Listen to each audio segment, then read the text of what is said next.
Hello दोस्तों, नमस्कार। तो मैं यही चाहता हूँ, क्या चाहता हूँ कि हमेशा इसी प्रकार से हेल्दी बने रहिए हमारे साथ। हम भी हेल्दी हैं, तुम भी रहिए, मस्त एंजॉय करते रहिए।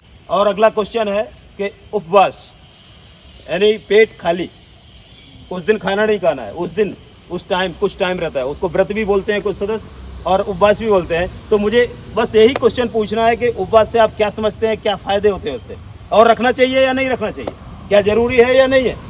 तो मैं चाहता हूँ इसके बारे में कोई बताना चाहता है क्या आप लोगों में से? कृपया हाथ खड़ा कर दें यदि कोई बताना चाहता है। वेरी गुड, सबको नॉलेज है, बहुत अच्छा, मस्त मस्त, एक नंबर।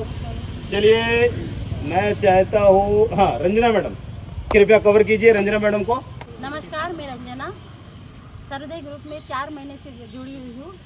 इससे मुझे काफ़ी आराम मिला। मेरा हाथ ऊपर नहीं आता था और वज़न मेरा बहुत 86 था, काफ़ी कम हो गया 4 महीने में, 62 आया है। मेरा क्वेश्चन है उपवास के बारे में। उपवास रखने से फ़ायदा ये है, अपनी इम्यूनिटी पावर बढ़ता है। एक दिन अगर खाना खाते अपन तो 3 घंटा या 1.5 घंटा आराम दावजी हो जाते हैं, एकदम सुस्ती आ जाती है। लेकिन एक टाइम खाना नहीं खाने से उससे इम्यूनिटी पावर बढ़ती है। अपना CRP, CBC, बिली, OTPT ये नील आते हैं अगर उपवास रखो तो। अपन शायद भूल गए हैं कि उपवास नहीं रखने से क्या फ़ायदे हैं। लेकिन अपने घर में एक जानवर रहता है कुत्ता, वो कुत्ता बिल्ली जो भी है, वो एक टाइम का खाना नहीं खाते हैं और एक टाइम घास खा के वो अपना पेट साफ करते हैं, उल्टी करते हैं। इसी तरह से अपन शायद भूल गए हैं। एक टाइम का उपवास रखना बहुत ज़रूरी है, क्योंकि शरीर में अपनी स्थिति बनी रहती है। अपने शरीर में जो कार्य है विविध प्रकार के, वो विकार नष्ट होता है और बेनिफिट मिलते हैं अपने अंदर में, तो ऊर्जा निर्माण होती है और वो कभी ख़त्म नहीं होती है। इसीलिए एक टाइम का उपवास रखना बहुत ज़रूरी है। देखो दोस्तों, आपने देखा कि भाई सभी सदस्य बहुत अच्छे से तैयार होकर आते हैं, क्वेश्चन का आंसर हमारे अंदर से तैयार करके आते हैं, क्योंकि क्वेश्चन उनको 24 आवर्स पहले मिल जाता है। इसलिए सभी लोग उससे रेडी होकर आते हैं और जिस भी सदस्य से बोला जाए वो सदस्य उसको आंसर को बखूबी आंसर देने के लिए सक्षम रहता है। और मैं आपको बताना चाहता हूँ कि उपवास 3 प्रकार के होते हैं जनरली। एक तो निर्जला होता है, कोई जल भी नहीं पीता है, वो ऐसा उपवास भी लोग रखते हैं बहुत सारे सदस्य कि पानी भी नहीं पीते।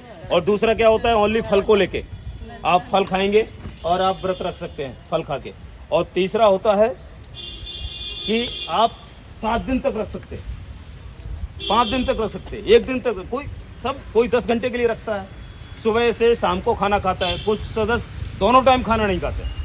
एक्चुअल उसके फायदे क्या है, क्या होता है, जो आज की समय में हैबिट क्या पड़ गई लोगों को। पहले आज की डेट में इतना खाना सभी सदस्यों के घर में और हर जगह उपस्थित रहता है कि बस आओ नाश्ता कर लो, चाहे वो खाने का टाइम है या नहीं, उससे कोई मतलब ही नहीं है। बस मिल जाए, दिख गया, आ जाओ समोसा खा लेते हैं, खा लिए समोसा, जबकि वो खाने का टाइम ही नहीं है आपका। एक सिस्टमेटिक टाइम होना चाहिए। यदि आपको हेल्दी रहना है, स्वस्थ रहना है, तो आपको एक सिस्टमेटिक टाइम है कि भाई सुबह हमको क्या क्या खाना है। सलाद हो गया, अंकुरित अनाज हो गया, दूध पीना है, ड्राई फ्रूट खाना है, ये चीज़ें आती है सुबह के खाने में। फिर इसके बाद आप 12 बजे के आसपास आप खाना खाइए, 12-1 बजे उस टाइम पे खाना खाइए। सुबह के टाइम में आपको हल्का खाना लेना। फिर 12 से 1 के बीच में आप नॉर्मल जो खाना खाते हैं वो खाइए, दाल चावल सब्जी रोटी जो भी खाते हैं खाइए। और फिर इसके बाद शाम को खाइए। ऐसा नहीं बीच में गए मार्केट में गए, अरे यार पकौड़े अच्छे लग रहे तो खा लिए, भजिया अच्छे लग रहे खा लिए, भाई कुछ मतलब ही नहीं है। पेट में भरते जाओ, कूड़ादान नहीं है पेट, क्या भरते जा रहे। बेचारा वो परेशान, अभी पच नहीं रहा खाना, वो लगा हुआ है 24 घंटे पचाने के लिए, नहीं पच पा रहा है खाना। तो उससे क्या होता है, आप बीमार की पोजीशन में चले जाते हैं, कहीं ना कहीं कोई ना कोई प्रॉब्लम आती रहेगी, बीमार हो जाएंगे आप। तो इसी प्रकार से ध्यान रखिए कि खाना खाते समय आपको ध्यान रखना है। उपवास बहुत इंपॉर्टेंट है अपने लाइफ में और इसको हमेशा करिए, कम से कम हफ्ते में 1 बार तो जरूर करिए। साइंटिस्ट और डॉक्टरों का कहना है कि यदि आपकी बॉडी में कोई ना कोई छोटी सी बीमारी है, पैदा हो रही है, और यदि आप फास्ट 1 दिन रख लेते हैं तो क्या होता है, बॉडी को खाना नहीं मिलता है।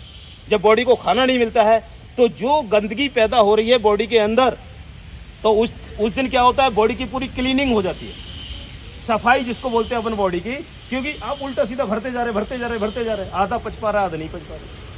तो आप 1 दिन खाना ही नहीं खाते, जब 8-10 घंटे जब खाना नहीं खाते तो क्या होता है, जो बचा कुचा पड़ा हुआ इधर उधर वो पूरा बॉडी पचा देती है, क्लीन कर देती है।